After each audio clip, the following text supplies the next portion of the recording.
Ini adalah salah satu lokasi paling menarik di dunia. Diselimuti kegelapan dan berkilo-kilometer di bawah air, lingkungan ekstrem ini adalah rumah bagi sejumlah makhluk dan fenomena yang tidak biasa. Namanya Palung Mariana, dan ini adalah palung samudera terdalam di bumi. Gak heran tempat ini sulit sekali dijelajahi. Karena kondisinya yang berisiko, kita tidak mampu menjelajahi lokasi ini tanpa peralatan yang memadai. Tapi, apa yang akan terjadi jika kita melempar bola baja ke sana? Mari mulai dengan beberapa pengetahuan dasar bagaimana kita pertama kali menemukan lubang yang sangat dalam di lautan ini. HMS Challenger mengidentifikasinya pada tahun 1875. Kapal itu memiliki peralatan yang lumayan mewah pada masanya, tapi masih belum bisa menjelajahi palung ini sepenuhnya. Beberapa dekade kemudian, pada tahun 1951, kapal lain, HMS Challenger II, kembali ke lokasi yang sama dengan perlengkapan yang lebih baik.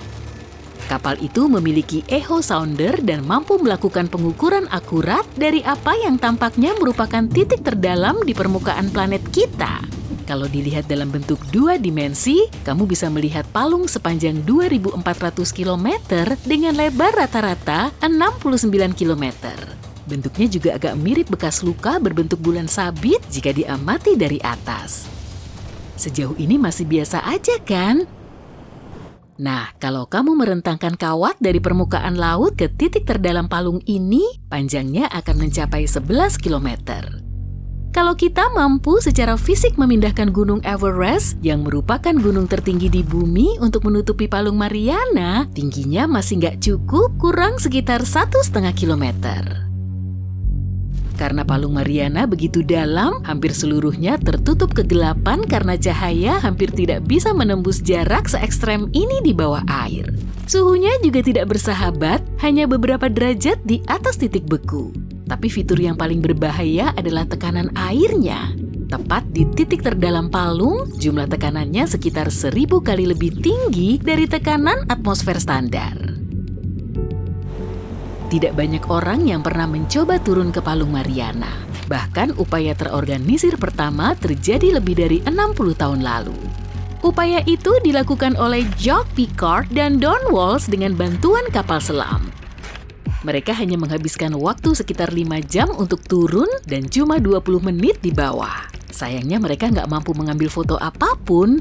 Sampai kedua ilmuwan ini bisa turun, para ahli meyakini kemungkinan adanya kehidupan di sana sangat kecil atau tidak ada sama sekali karena kondisinya, terutama tekanannya yang ekstrem. Tapi saat di bawah, lampu sorot kapal selam itu melihat seekor makhluk yang sangat datar. Seperti yang bisa kamu bayangkan, sumber daya di sini sangat langka. Makhluk apa yang tinggal di bawah sini? Dan bagaimana mereka bertahan hidup mengingat lingkungannya yang keras? Anehnya, ada lumayan banyak satwa liar yang hidup di Palung Mariana. Beberapa makhluk ini menggunakan bahan kimia untuk bertahan hidup, seperti metana atau belerang, sementara jenis ikan lain memakai kehidupan laut yang, lebih lemah dari mereka dalam rantai makanan. Makhluk yang paling umum ditemukan di sini adalah Xenophyophora, amfipoda, dan teripang kecil. Beberapa dari mereka beradaptasi dengan mengeraskan cangkangnya menggunakan aluminium yang diambil dari air laut. Makhluk yang lebih kecil seperti mikrob beradaptasi dengan memakai bahan kimia yang keluar saat air laut menyentuh bebatuan bawah air. Mereka menganggap snailfish Mariana sebagai satwa liar utama di sana. Ukurannya kecil, sekitar 8-23 cm, tembus pandang dan tidak bersisik, tapi mereka adalah hewan pemangsa teratas di sana. Gak heran beberapa orang mulai meyakini bahwa megalodon mungkin masih tinggal di sini.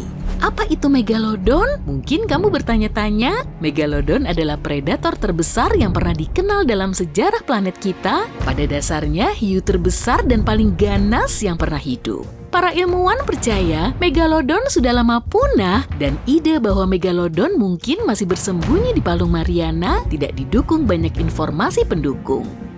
Megalodon perlu belajar menavigasi dalam kegelapan total, jadi dia harus menjadi berpendar atau berevolusi untuk memiliki mata besar. Selain itu karena ukurannya yang sebesar bus sekolah, Megalodon membutuhkan banyak makanan. Mikrob dan snailfish kecil nggak akan cukup untuknya. Jika sebuah bola baja dijatuhkan ke dalam palung, apa dampaknya? Akankah bola itu cukup kuat untuk menahan tekanan sebesar itu? Mari kita perkirakan. Anggaplah ini bola baja padat, tekanan yang ada di dasar palung tidak akan cukup untuk memengaruhinya dan menyebabkan kerusakan permanen. Namun, butuh waktu 12 menit untuk sampai ke dasar laut. Bagaimana dengan suhu? Nah, ternyata perbedaan suhu di permukaan dan di dasar palung lumayan jauh. Perbedaannya sekitar 30 derajat Celcius. Jadi itu akan membuat bola ini sedikit menyusut, tapi sekali lagi, begitu bola itu kembali ke permukaan, bentuknya akan kembali normal. Jika bola itu tersangkut di sana, ada pertanyaan lain yang menarik untuk dijawab. Apakah korosi akan memengaruhinya? Korosi baja sangat bergantung pada jumlah oksigen di dalam air. Jumlah oksigen yang larut dalam air tetap konstan pada kedalaman lebih dari 5 km. Gak perlu dihitung deh, akan butuh waktu lebih dari 10.000 tahun agar bola baja itu benar-benar berkarat di bawah laut. Aku pun jadi penasaran, apa ya yang kita, manusia, butuhkan untuk bisa bertahan hidup di kedalaman se-ekstrem ini? Mari kita lihat apa yang digunakan di masa lalu untuk menjelajahi lokasi misterius ini. Alat kecil bernama busa sintaksis. Kenapa? Karena cuma ini bahan yang bisa mengapung dan menahan tekanan yang ada di sana. Tanpa perlindungan semacam ini, paru-paru kita akan cepat hancur di sini. Lebih dari itu, tekanan air akan mendorong cairan ke dalam mulut kita, menggantikan oksigen yang sangat dibutuhkan dengan air. Kemudian kita butuh kemampuan untuk bisa kembali ke permukaan jika sesuatu tidak berjalan sesuai rencana. Salah satu kapal yang melakukan penyelaman dalam di sini dilengkapi beban baja seberat 450 kg agar dipastikan tenggelam. Pemberat ini dihubungkan ke kapal dengan jenis kawat khusus yang memiliki waktu korosi yang meningkat 11-13 jam di air laut untuk berjaga-jaga andai ada yang tidak beres di sana dan mereka harus naik kembali dengan cepat. Mengingat kondisi yang keras di sini, masalah pasokan oksigen juga sangat penting. Setiap kapal yang ingin turun ke Palung Mariana lagi perlu mempertimbangkan semacam perangkat yang bisa mendaur ulang udara untuk mengurangi jumlah oksigen yang perlu diangkut ke sana. Dan yang terakhir, tapi jelas bukan masalah terkecil kita, adalah listrik. Jelas nggak ada colokan listrik di bawah sana untuk kamu ngecas ponsel, jadi perlu ada baterai yang cukup tahan lama untuk mendukung semua peralatan yang diperlukan. Komunikasi, suplai oksigen, perangkat penerangan, dan lain-lain. Semua masalah ini sepertinya bukan tantangan lagi, karena baru-baru ini kamu bisa membeli tur ke Palung Mariana loh. 3 orang yang beruntung adalah bagian dari proyek semacam itu pada tahun 2020. Mereka menyelam dalam bola titanium setebal 9 cm yang memastikan mereka tidak merasakan perubahan tekanan dan tekanan fisiologis apapun. Masing-masing tamu mengambil bagian dalam perjalanan individu yang diperkirakan memakan waktu sekitar 14 jam. Proses turunnya sendiri memakan waktu lebih dari 4 jam. Begitu sampai di dasar, mereka mendapat kesempatan untuk menyaksikan sejumlah makhluk paling luar biasa di planet ini. Kemudian sudah waktunya untuk memulai pendakian 4 jam untuk kembali ke permukaan.